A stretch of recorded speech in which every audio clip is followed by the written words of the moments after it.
From the Midwest Security Laminates Husker Hawkeye Studio, this is week 2 of the college football season, and Dr. Rob Zadiska joins me. And Doc, we watched the Nebraska Cornhuskers last week roll over Tennessee Chattanooga.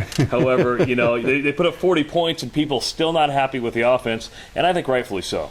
Well, and I think it was kind of a case where people wanted to see a break from what they've seen in the past with the last couple of years where Nebraska's tried to run kind of a sort of their version of a zone read, and I really don't think you saw that. You saw them working a little bit more option, but I think people wanted to see more of that power running game identity, and that just never really materialized. And you would have thought the team to do it against would have been an FCS team, and yeah, I mean they're not a bad 1AA team. They're in the top 25 1AA, but still at the same time, this was not a very good team. They obviously didn't have any problem scoring points over the course of the game.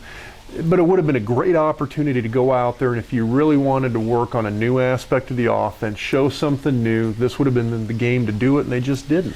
We had a lot of feedback from your diagnosis right here on HuskerHawkeye.com, and your analysis was, or your diagnosis was, the big plays are nice, but if as you get into the heart of the season, the heart of the Big Ten season, you're going to have to put long, sustained drives together and wear out an opponent's defense. Well, they are, and I think the quality of the opponents that they're going to see, even in the next couple of weeks here, when you look at Fresno State, maybe not so much Fresno State, but Washington definitely, and the size of the guys they have on their D-line. And then the Big Ten defenses, which have a reputation for being really big, strong, powerful defenses.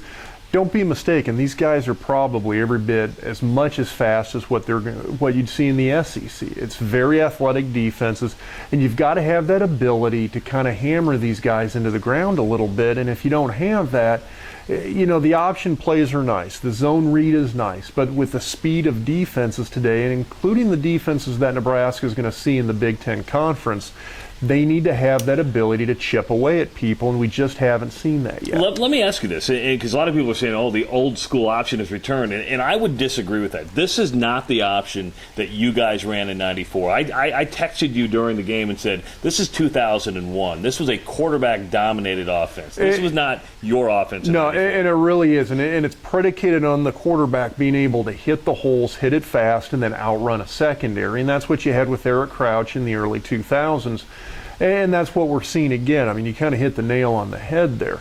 When you look back to the 1990s for Nebraska, and then, one of the points I made is when you look at the really good, the national title winning teams in the SEC, their offensive line dominant and their running back dominant running games. It's teams that are really relying on their offensive line to control the tempo of the game, wear down a defense, and then having very good running backs who have that capability to just really kind of pound away at a defense. Huskers at home to play Fresno State on Saturday night. The Bulldogs lost to California to open up the season. 5 years ago, this game looked great on the schedule. Maybe not so much this year, but Pat Hill will always have the Bulldogs well coached. But you look at that game against California, and when Cal did run the option, Fresno State couldn't stop it. No, and it's one of those teams with Fresno State, and you kind of, like you said, it's not the same Fresno State team that you saw 4 or 5 years ago. The talent levels dropped off when you look at some of these other schools, the other Mountain West and WAC conference schools. The TCUs, the Boise's, they've kind of soaked up a lot of that California talent that Fresno State used to get in the late 1990s through kind of the mid-2000s. And so the talent levels dropped off a little bit there.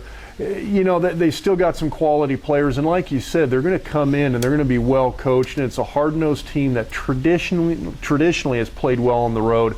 They really didn't show that on the road against Cal this last week.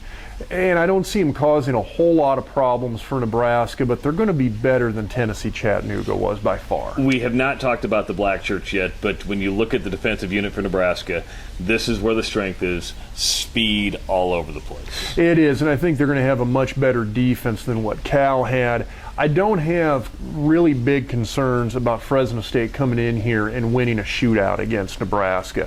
Fresno only put up about 200 yards of total offense against Cal. most of that through the air, which Nebraska's traditionally been very good at stopping since Pelini got back into town down in Lincoln. And at the same time, they scored 21 points in that game against Cal, but one of those touchdowns was on a fumble recovery in the end zone. And so I don't look for Nebraska's defense to have any big issues in this game. It's going to be a while here before we see a real test of Nebraska's defense. Washington maybe, Wyoming probably not. It's going to have to be in those Big Ten games. So I think Nebraska's going to be just fine until that point.